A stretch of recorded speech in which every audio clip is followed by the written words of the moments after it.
Hello and welcome. Thank you for tuning in to the School Board Patriot podcast. I'm your host, Michelle Mandarin. Here I will be discussing with you the happenings at the school board meetings here in Pasco County and everything that happens in between.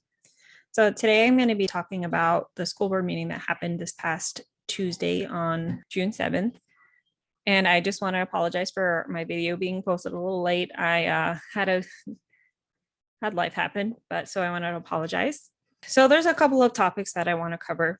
First, I want to talk on agenda item 10.1, which is an out-of-state travel to Nashville, Tennessee for $1,625.40 per traveler, and there's going to be 2 travelers.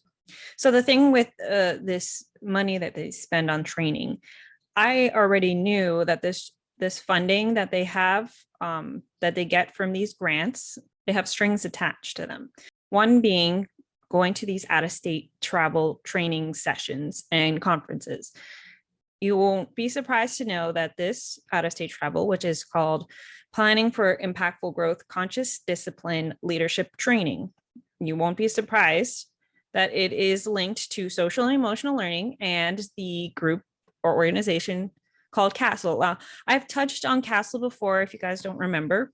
CASTLE is very left-leaning. CASTLE is an organization that our school board works with to implement social emotional learning.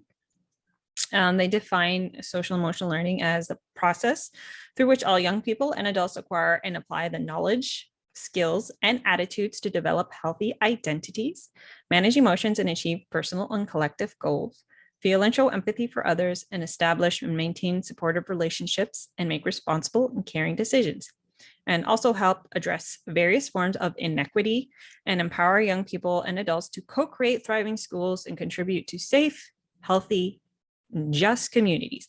Now, like I've stated before, everything seems well on the surface, as anything would, right? But there is a deeper, darker side of social emotional learning, and I've already covered it. So guys, go back to my social emotional learning podcast if you want to learn more about social emotional learning. It is not a good thing. So CASTLE is connected to this conscious discipline program that they've been going to every year since 2019. And every time they've been spending thousands of dollars. So it's not surprising to know this. When the board tried to defend this program, which is connected to Early Start and Head Start, one of the things that they stated was how Early Head Start takes care of the whole child. Now, if you remember me talking about social and emotional learning, they tend to use that word, the whole child. That's all connected. Every single social and emotional learning program has that term, whole child. It's just a pretty word to hide the deeper agenda. So they're all connected with each other. They all have the same agenda to implement critical race theory and critical race theory undertones. You can see it in all of the programs that we have, air.org, CASTLE. And these are all programs that our school board is working with. So that's the problem that I have with this out-of-state training. The only reason they're going to this training is because of the strings that are attached to the grant. They need the money. It has nothing to do with the whole child. It has nothing to do with actually implementing these. They don't care. They really don't care what they're throwing into the schools. It's all about the money. You have to follow the money. So I already knew that. I didn't mention that. I just wanted to see what they said. One of the board members even mentioned that the children in the early Head Start programs are the most vulnerable children. And that is correct. They are the most vulnerable children. And that's why they're doing what they're doing. And they're providing this training to teachers to implement this psychoanalysis into the young youth of that generation. It's sick. So another thing I wanted to chime into is one of the board members also stated that they attended the training for conscious discipline and that they liked it. They stated that it teaches the children that it's okay to be angry, it's okay to be sad. And that sounds all well and nice, but later on in the meeting, Another school board member said that children need to be told how to behave and how to act in society. So which one is it? Is it okay to be sad? Is it okay to be mad? Or do you have to behave a certain way? You can't have both. That just shows you that this board is not aligned. They don't know what the heck they're doing. I also wanted to mention that Mrs. Harding had brought up that she showed my email to Browning about the benchmarks on the social emotional learning that stated to describe one's identity, whether it's gender, race, ethnicity, etc. And it is now going to be reviewed. So there's that. So speaking on strings attached, Miss Chelsea Starr had an issue with agenda item 10.14, which was the No Kid Hungry Florida School Nutrition. It was going to provide food during the summer. It says grant funds will be used to cover some of the expenses for the FNS back to school meeting with all employees. Grant funds were also requested to purchase meal kits for summer feeding at the ASEP Star Academies. Chelsea had stated that, no one wants to see a kid go hungry, right? But there are strings attached to this grant. If you want to look it up. So there's a link to this No Kid Hungry. It says the USDA is committed to administering all its programs with equity and fairness and serving those in need with the highest dignity. A key step in advancing these principles is rooting out discrimination in any form, including discrimination based on sexual orientation and gender identity. At the same time, we must recognize the vulnerability of the LGBTQI+ communities and provide them with an avenue to grieve any discrimination they face. We hope that by standing firm against these inequities, we will help bring about much needed change. So in order for the school board or the district to receive this federal funding for this program, they must implement the anti-discrimination policies that Biden created.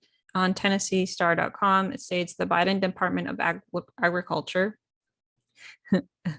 USDA, has announced that all state and local agencies that receive federal funding for meals, a category that includes schools, must not discriminate based on sexual orientation and gender identity.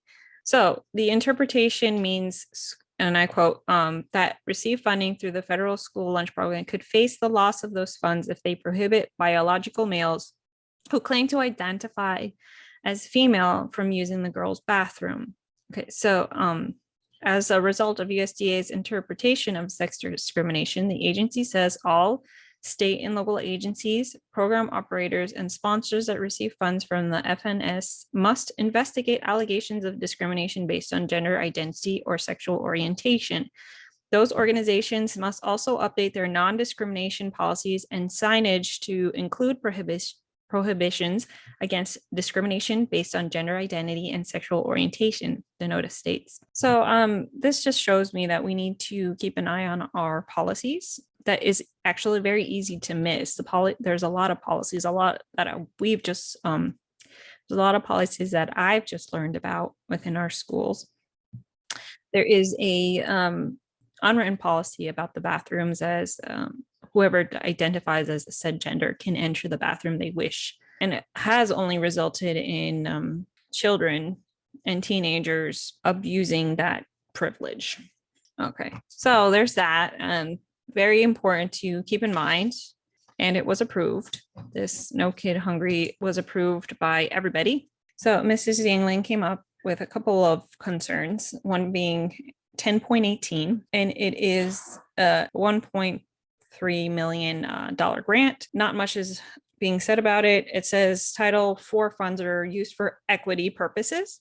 And in parentheses, it's equal opportunity schools. So she was very concerned with that, seeing as EOS had placed questions on the student accounts without parental consent. And there were questions on there that were very concerning. The Equal Opportunity Schools is a Chan Zuckerberg initiative. So I did an interview with Rebecca. It was very long and very informative. So I had to cut it in 3 parts, but I really suggest you guys check it out. I will show you a clip from what she speaks on. She stated that Equal Opportunity Schools in their contract states that they are collecting data from students, not just any kind of data, but identifiable data. Not only that, but the data is being shared with third-party vendors. And when she stated that, Browning chimed in and said that there is no data sharing with equal opportunity schools. Listen in. I will just tell you, we do not data share any of that data that we collect from EOS. But on page 7 of the contract, and here's where I'm going to be in the superintendent. I mean, I'm factual. I'm not just saying that they're data sharing. It's what the contract says. And I'm going to read just this small paragraph. It says, page 7, data sharing for ongoing study and instructional improvement. For a period commencing on the effective date, which was June or July of 2021, lasting through 26-27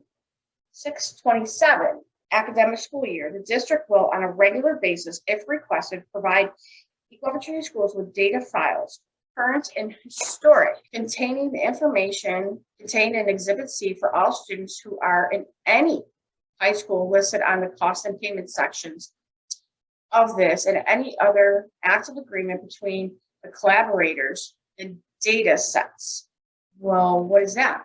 It sounds to me like they're requesting student data. And then let's go to D. And here it says equal opportunity schools may also share certain information, including personally identifiable information with third-party service providers and partners in order to fulfill its obligations under this agreement. Okay. And another part that kind of, it's right under there, it says upon consent of the district, not the parents, not the taxpayers, consent of the district. Equal opportunity schools may share certain confidential information with a partner for educational purposes, such as a professor at a U.S. university conducting research and subject to such professor being bound by confidentiality obligations to equal opportunity schools, not to the parents, not to the students, but to equal opportunity schools. No less strict than those set forth herein. From time to time, EOS and the district may mutually agree in writing to enter into a collaboration with a third party. Mm-hmm. Again, where's the parent? Where's the community? We don't even know. So when they make these agreements, when do we know? Do we know? I have never been notified. I've yet to hear somebody that said that they have. Such collaboration may involve the sharing of the data sets or a subject thereof with such third party. Mm-hmm. But Browning says that they don't data share. And they claim that it's identifiable, right? Correct?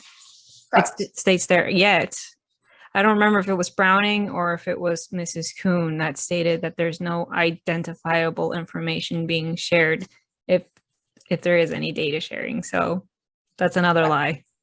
So I'm very, I would like to call the superintendent Browning out, and I would like him to respond to us, because that school, the two of the schools on that list, my children go to. So and the other question came up, was interesting. I had asked somebody in administration from the school, I won't say their name, how we know people that opt out, parents have opted out of data sharing with their children. Mm-hmm. How we know that their information did not get shared, because I don't see in this contract where it's exempt when it says all data. That to me, so I asked this administrator and they weren't sure. I mean, they were honest with me. We do have great people in the district. It's just the leadership is just, it's, I think we're all disheartened. All right. I know this was a short episode, but I guess I just wanted to throw that out there. A lot of the things that me and Rebecca spoke on were a lot of the things that we have dealt with together in Pasco Watch with the school board. So I really, really want you guys to check it out. It's very long, I know, but I'm telling you, you guys need to check it out. It's very informative, and I think it's very important that people understand what's really going on. All right. So I hope you guys have a wonderful day. See you next time.